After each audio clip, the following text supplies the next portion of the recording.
2014 Dynasty in the Desert. Glad you could join us here. Chris Harris, Dale Hillestray, Kevin Ray. We'll also hear from Lindsey Smith, all of our broadcast team, coming to you from the scene that is the championship celebration. And boy, guys, as you look at that footage there, the championship celebration that Cleveland seemed destined to have. It really seemed like a city, a town of destiny, what with LeBron James, Johnny Football, the way Cleveland had been rolling through the arena football season.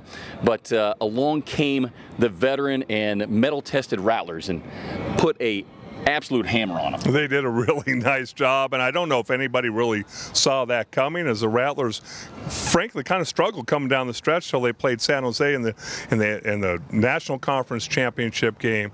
But boy, they put it all together when they needed to, and we talked about it during the season, Chris, the fact that this is a team that the only reason they're playing this year was to win an Arena Bowl. And so it's really difficult to get through 18 games, but all of a sudden it's one and done, and the energy's amped up. And the expectations for this team coming in, having won the last two, going for the three-peat, hadn't been done since the Detroit Drive did it, 1988, 89, and 90. And you touched on Cleveland. This was a charmed season for them. They were 17-1 during the regular season. They won 6 of those games on the last play of the game. It seemed like this was going to be their year, but the Rattlers, they always show up at playoff time, and they got it done once again. Yeah, and of course, a season that had so many highlights, a 14-game win streak, and of course, our opportunities each week to talk to Kevin Guy. And, you know, it's that whole thing of you want to keep the win streak going, but as he pointed out early on, you know, they only put the record on the ring if you want to. And Dale, you know that from your championship days with the Cowboys. But I thought in a lot of ways what this team went through in that last month really better prepared them for what they would encounter against a much better team than Portland's record would suggest, and then of course San Jose. I went through trying to three-peat, and I understand how it is no fun. The season is no fun because if you don't win another Arena Bowl, then your season was not successful. So it's difficult to get up for all 18 games and then add 3 on into the playoffs. So once the playoffs got here, the team seemed like it had a lot more fun. And Chris, you were there in Cleveland, and I know just in thinking back to the NBA season and the comparison that LeBron James and Chris Bosh made, saying that this year for them wasn't any fun. And I know that the Rattlers didn't want to experience this, but they went through that kind of business-like attitude. But just talk about the euphoria and, in a lot of ways, maybe the relief that you felt down there on the field. Absolutely. 'Cause Cleveland, this was a city and a team. They hadn't won a football championship since the Browns did it in 1964. They were hungry for a championship, and they got there, the Rattlers, and there was a little bit of a disrespect factor, I felt, from the Gladiators towards the Rattlers. They were feeling good about themselves, but the Rattlers showed up, and they took care of business like they always do. Yeah, respect is spelled in the form of the win. A third straight Arena Bowl championship. Stay with us. We will continue our coverage here. The Rattlers 2014 Dynasty in the Desert after this.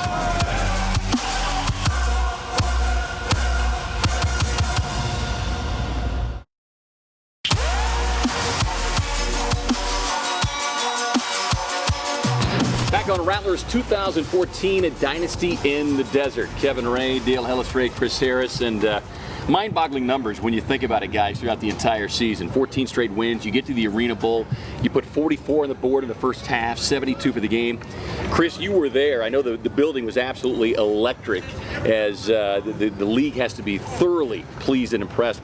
But share with us, if you can, just overall impressions and other things that you picked up being there. Well, the place was electric until the game got started. Right. I mean, they jumped out to the quick lead, 7-zip. Next possession, Kerry Reed, a pick 6, and they were off and running. The place was extremely loud when we got there. But after that Kerry Reed touchdown, the place fell silent. The fans almost turned on their own team, and they left that game pretty early as well. But Arizona, they headed to Cleveland for the franchise's 9th Arena Bowl appearance in search of their 5th Foster Cup trophy, and they were ready to roll when they got into town. Arizona arrives in Cleveland 3 nights before kickoff for Arena Bowl 27. The Rattlers are a team looking for their 3rd straight Arena Bowl championship. Here we go. Thursday morning, the team makes the short walk across the street from their hotel to Quicken Loans Arena for their final practice of the season. The arena is quiet as Arizona goes through their workout, but they know the Gladiator Pit will be a hostile environment come Saturday night. Later that evening, the team attends the Arena Football League Awards banquet. The Rattlers are looking sharp and are well represented. The organization is awarded the Community Service Award, which is accepted by majority owner Ron Schertz. Marquise Floyd is tabbed the league's top defensive back, and quarterback Nick Davila is named the league's most valuable player and Offensive Player of the Year. It's an especially emotional moment for Nick, whose father passed away during the season. I told my father if this was going to be his last season for me, for him to see me play, I wanted to give him the best football game or season I've ever played, and I think I did the best I could, and I want to thank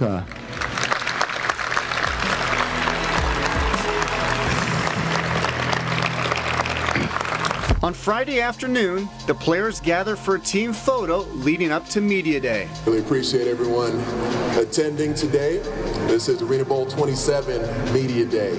It's the last time the Rattlers and Gladiators will see each other before the game, and Marquise Floyd is ready for that moment. I'm so excited to be in this position, to play with these set of guys, this ownership, this coaching staff, and try to bring home the three-peat to the fans of Arizona. Saturday is game day. Arizona fans gather outside the team hotel to give the Rattlers a proper send-off.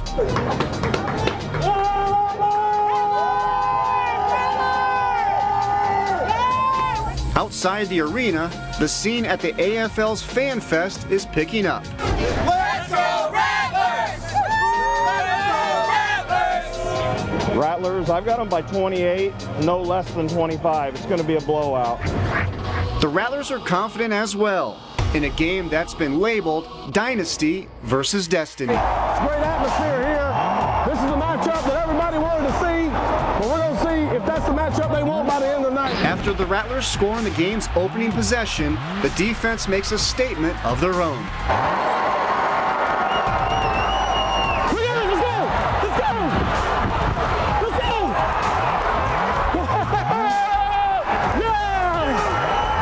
The Rattlers never slow down as the onslaught continues. We'll break them, man. We're going to break them. We're going to break them. Arizona dominates Cleveland 72-32, the biggest blowout in Arena Bowl history. Love you. You better, huh, buddy? You want to throw? We're going to whoop these fuckers' asses, okay? The AFL has become the Arizona Football League as the Rattlers become the second team in league history to three-peat. Kevin Guy now has become the second head coach to win 3 straight Arena Bowls, and quarterback Nick Davila is the first quarterback in league history to lead his team to 3 straight championships. It's unbelievable, all the stuff we've been through, the whole team, on and off the field, all that we went through, you know. God is absolutely amazing to be able to get to this spot and to have the chance to win and to win the way we did. Storybook stuff. Feels great. You know, the players deserve all the credit. They got it done on the field. Total domination night. We did what we thought we could do. We pressured them in all 3 phases of the game. Come out victorious. After leaving the arena, the celebration continues down the street at Harry Buffalo, a repeat of last year in Orlando. And I'll tell you what, guys, you give Kevin Guy and that coaching staff, Connie Kawhi and Dave Ewert, 2 weeks to prepare for a game, nobody's going to stop those guys. You watch what this team went through, and I think that's really a testament to maybe the stubbornness and the toughness of the coaching staff that flows through the players. Did they enjoy the time in Cleveland, or was it all business? It was all business, and it was almost like a sense of, you know, there was so much expectations for them. The great start to the year, going for the three-peat, and it was almost like a sense of relief. They enjoyed it, but it was a sense of relief that they finished the deal.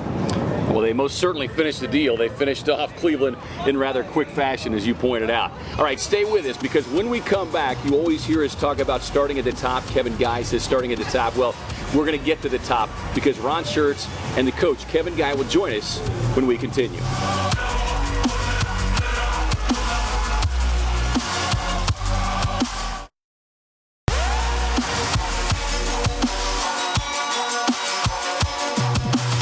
Well, welcome back to the Rattlers 2014 Dynasty in the Desert. And joining us here on the set The masterminds behind this three-peat for the Arizona Rattlers, Ron Schertz, the owner, and of course, Coach Kevin Guy. And gentlemen, let me first off say congratulations. And I know it never gets old, but Ron, I'll start with you. A third one, especially when you consider what this team went through the last 6 or 7 weeks. Does it make this one a little sweeter than those first two? I don't know that it makes it any sweeter. It definitely makes it history, and I think that's probably the better thing for us because, I think we went in there with confidence like we never have before, and get that first one off, the first one off your back, and then get that back to back. So I don't know what's sweeter, but it's a great time to be here. So Kevin, talking about it from a coaching general manager point of view, those last few weeks, how much of a struggle was it for you understanding that really nothing mattered but the playoffs and winning the championship, but balancing that with having to win some games? Well, once we locked down home field advantage, it was really about winning in the playoffs. And, we rested some guys down the back stretch to make sure they're ready to go. And I thought our guys played their best games of the season in the playoffs. I think Portland was a little better than what people thought they were. And I think they're going to be a tough team to go up against next year. But, I thought we came out and played the best game of the season against San Jose. And then it just carried over into the championship game. Well, and I want to go back to that San Jose game because there were so many people who, had some serious concern because San Jose was playing well considering the last trip there didn't go oh so well. But did you feel immediately after that San Jose game was over that we're back, we got the swagger back, and that confidence was where you needed it to be heading into the championship game? Well, I thought when San Jose took it to us at their place that we had them right where we wanted them going into the back. Little red zone. Yeah, little red zone. So, actually, when we won the Portland game, I felt like, I thought we played well. We had 6 or 7 penalties that continued drives for those guys. That night we really could have really blew that game open, and then we put it all together against San Jose. But I thought we were all in there, focused going into that game, and it showed on the field. So Ron, as an owner, there's owners who don't really care about winning. They want to make money. There's other reasons they own a team. Talk to us about your journey here as an owner with Arizona Rattlers. Well, first of all, if you want to make some money, you need to get a different business. Yeah. So that's I'm a little bit sharper than that. Right. It's about winning. Period of the story. I mean, it's about the community, the fans, this city, this state. It's about us putting on a product. And, Kevin and I talked 4 years ago, and we sound like a broken record. He said it starts at the top, and I'm saying I would have never bought the team if it wasn't for him. And the reality of it, we talked about let's give this thing 10 years. Let's see what we can do. And Kevin, so much emotion goes into a season, but there were so many storylines and subplots with this particular team. Of course, Nick having an unbelievable individual season, but of course the loss of his father. This team losing some veterans who had been a big part of previous championships. Just talk about the mental makeup of this team, and in particular, those veterans, the Davilas, the Dukes, and Kerry Reed, what these guys meant to this team, especially over that last month. Well, and the coach overcoming some gastric problems. Gallbladder. Yeah, gallbladder, I'm sorry. So, one of the things that we talk about first day of camp is mental toughness. And, things are going to happen, during the season. Your personal lives are going to continue to move on, and things are going to happen off the field. And I thought our guys did a great job of fighting through all that stuff and finding a way to overcome it. Nick with his father, Tyree's son, was in an incubator for a few weeks after the birth was born several months early, and Poots had a grandfather die, and we had 7 babies. And hey, I'm just glad to hear our guys are being active. Yeah. No more off season. Yeah, no more off season. But we need to plan a little better for the babies. But we found a way to overcome that stuff, and our core group of guys that we've had here for the last 3 or 4 years, we got great leadership on this team. They've done a great job. There are some of the critics as we close out here that have said 4 straight trips by the same team, winning it 3 years in a row, bad for the league. I know you guys would feel differently, but what kind of message does this send to the league? And Ron, I'll pose that to you quickly. Well, I mean, bad for the league is not being on ESPN.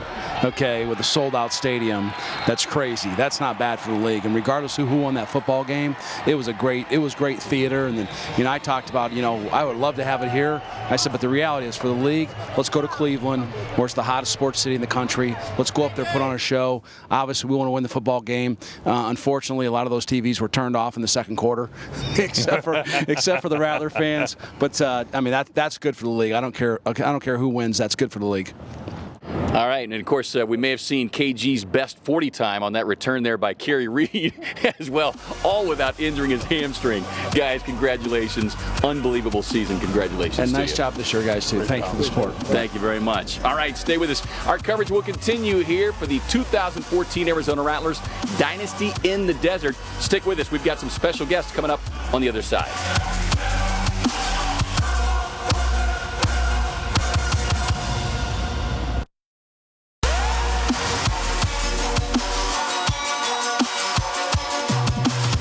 Well, we welcome you back to the Rattlers 2014 Dynasty in the Desert. The championship parade is done, and we've got a couple of the participants in the parade, but more importantly, guys who played huge roles in this three-peat for the Arizona Rattlers. Marquise Floyd, Defensive Back of the Year, and the AFL Offensive Player of the Year, and Arena Bowl MVP Nick Davila.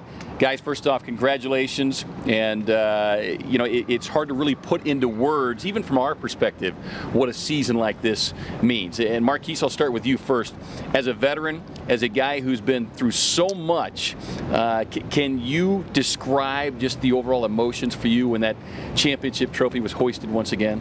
Oh, man, it was a good feeling. We worked our butt off. We had a lot of rookies played on this team.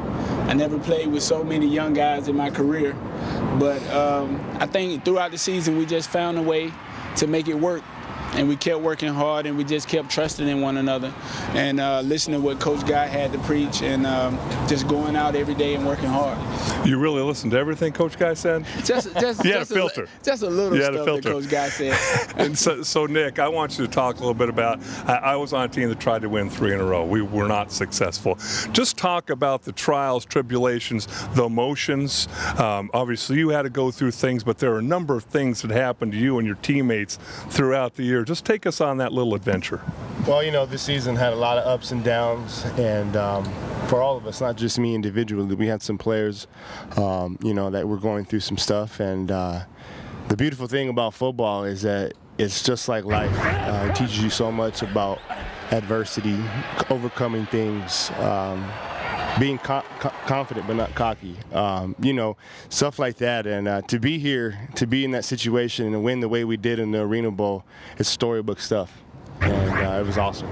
Well, and you guys know this, all three of you do, being players and former player, but you hear the coaches say, true character is revealed in those tough times. And that last month, those were as tough as it's been around here in a while. So you guys were locker room leaders, field leaders.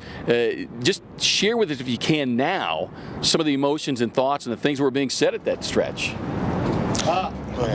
It was a lot of things being said, not only in the locker room, but just throughout the league. I think a lot of people counted us out after the big-time loss against San Jose before the bye week.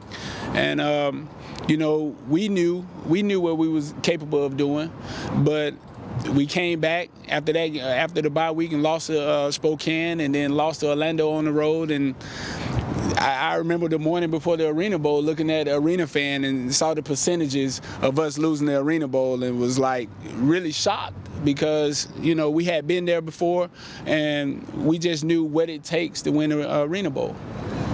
I have one question for you. Now, Nick, I have not heard you say one thing about retiring, so we're fully expecting you back next year.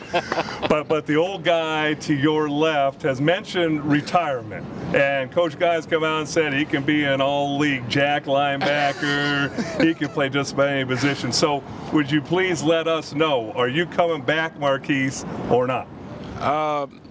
As of right now, officially, I am retired. You are not. Tony Gonzalez That's a money ploy. But like I was telling Coach Guy, I'm gonna go home on the off season and really think about it. I know my son got his first birthday on September 3rd, so that's kind of that's kind of the decision in my choice, you know what I mean? And I'm going to go home and watch a lot of football, and I know it's going to bring that hunger back to me. So I told him I would give him my decision maybe like in March, late March. He's coming back. Well, and guys, just some final thoughts. But you've played these championship games in virtually every setting. You know, neutral field, here at home, in the opposition's arena. How sweet was it to quiet that crowd? A great environment. You know, sold out arena. You know, and going back to that kind of disrespect. I think there was a sense that the Gladiators felt like that they had already been crowned champions, and you guys took maybe some special joy in taking that away from them and their fans. Yeah, you know, anytime you go into an opposing opponent's arena like that, 18,000 plus fans, there's nothing like throwing a touchdown and seeing the fans get real quiet. And you know, Kerry Reed played an outstanding game the whole game on both sides of the ball. And like again, it's this storybook stuff, all the stuff we've been through the last 4 years. We played in a lot of football games these last 4 years, and what an amazing ride we've had so far. We're going to keep it going. Well, and I can speak for all of us here at Cox7. It's been a thrill to be a part of each and every one of those, and we look forward to more down the road. Thanks very much, guys. Congratulations. Nick Davila, Marquise Floyd, just two members of this big championship roster for the Arizona Rattlers. Stay with us. We'll be back with some final thoughts right after this.